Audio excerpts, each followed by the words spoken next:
What is going on, you guys? Ryan from WODfigs here, and believe it or not, in a couple of hours there is actually a pay-per-view going on.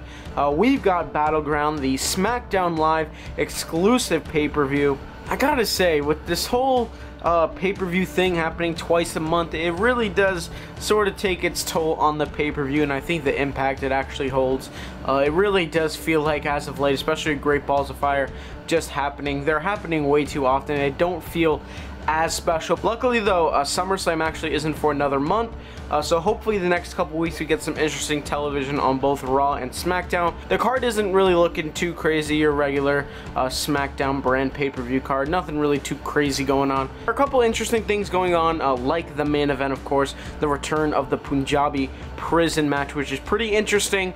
But as for that, it really just feels like an episode of SmackDown. But we'll go ahead and jump in with our first match. Tye Dillinger will be taking on Aiden English. Man, I thought this feud ended, but I guess not. It is still going on. Tye Dillinger really isn't being featured as prominently as we all figured he would be by this time, but who knows, maybe it is coming soon. I'm going to go with Tye Dillinger. Again, I think he's going to get the victory.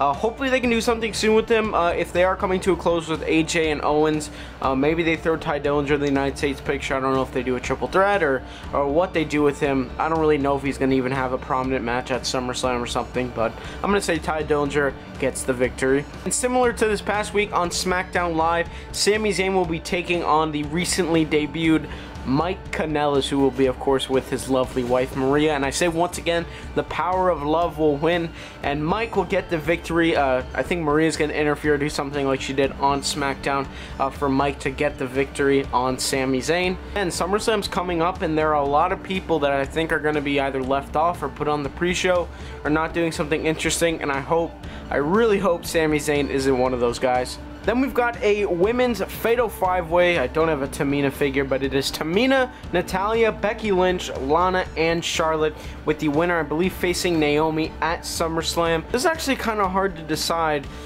because I don't really know who could possibly win. They've been teasing Tamina and Naomi a lot recently, but I'm going to go with my heart on this one. I'm going to say Lana wins, and we get Lana and Naomi at SummerSlam. It's a pretty interesting dynamic with Carmella, of course, having the women's Money in the Bank, and where she plays a factor into this match and the SummerSlam match as well. I think we could see Lana and Naomi again at SummerSlam, and maybe Naomi, or I should say Lana, is about to win, and then Carmella cashes in, something like that. But I'm going to say Lana gets the victory. I was really hoping to never talk about this match again, but it is 2017, and we are yet again seeing John Cena and Rusev. This time it is a flag match. Cena recently returned. A lot of people were speculating on who he could possibly face as his first feud back. I know I threw out Baron Corbin as a possible idea with that, maybe even tying in to Corbin cashing in on Cena if Cena were to win the title at SummerSlam or something. But nope, we got Cena and Rusev, a feud that happened a while ago around WrestleMania 31. It was not that great. They did not have any memorable matches. In fact, they had a silly match. What was it? Did they have, what was it, the Four Corners match or something like that? I'm forgetting the name of it, but where they had to slap the turnbuckle and whatnot. That was a pretty interesting match. Now they're doing it again, and it is a flag match, and I'm still not 100% sure how that works. I think you just whoever grabs their flag first or something wins. And I don't know, this seems like a stipulation they would do to have someone beat Cena. I could totally see Rusev winning, but I can't go against Cena. I say Cena is going to get the victory. He's going to beat Rusev. I don't know what he is going to be doing. Either of these guys are going to be doing for SummerSlam. If they are going to end the Jinder and Orton feud here, I think there's a chance Cena moves up to the world title picture. Or maybe they do AJ and Cena again, which I've seen that rumor flying around a lot, which would be really great to see one more time, except this time, obviously, downgraded for the United States Championship. But still, I'm going to say John Cena wins this match. Then we've got the SmackDown Tag Team Championship match, where the Usos will defend their Tag Team Championships against the New Day. Once again, I'm going to say the New Day get the victory and beat the Usos and become the new Tag Team Champions. Not much to really say about it. I thought the wrap-off was pretty okay between these two, especially the diss that I think Jimmy or Jay, I don't know, I can't tell them apart, had against, of course, Xavier Woods. That was really great. The wrap-off certainly helped make this feud more interesting, but it's something we've seen before. Just not really that interested to see it again, so I hope it ends here. But now thinking about that, that would mean the Usos would have to win.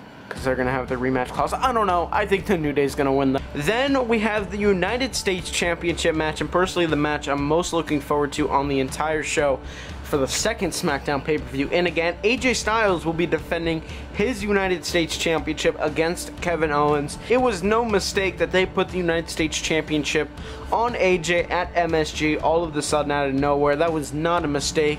I think they've got a challenger lined up for AJ at SummerSlam, and they wanted Kevin Owens to get his rematch clause in so they could get him out of the title picture, and I think that's why AJ will win this match and will beat Kevin Owens. But the question is, who moves on to face either of these guys?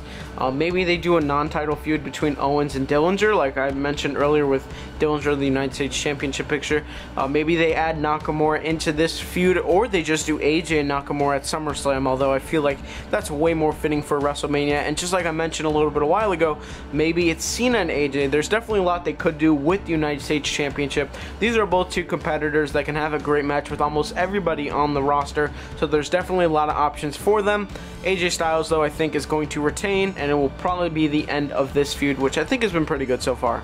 Finally, the main event, Jinder Mahal will defend his WWE Championship against Randy Orton inside the, I can't believe it's actually happening, Punjabi prison match. 10 years later, we are seeing it again, this time with Jinder Mahal and Randy Orton, and man, it's going to be a disaster. I don't think it's going to be that great of a match. I think we can all expect that. We've all been calling these Mahal and Orton matches as not being so great the past couple of months, and they've all indeed turned out to be not that great. I think Jinder Mahal is going to retain his WWE Championship.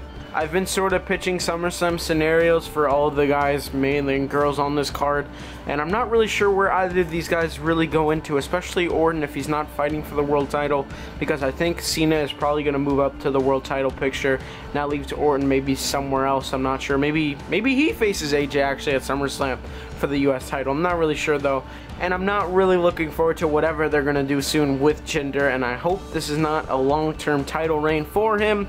As much as I would like it to end here, do I want to see another Orton Championship reign? I don't think I do, so I say Jinder Mahal gets the victory. And that's going to do it for the Battleground card. Let me know down below what your predictions are, if you agreed with mine or disagreed. If you haven't already, make sure you press like. I may have a video coming up soon regarding San Diego Comic-Con, but you'll just have to stay tuned to the channel. And as always, stay tuned to the next one and the channel, like I just said, for that new video. Maybe not. I don't know. Goodbye.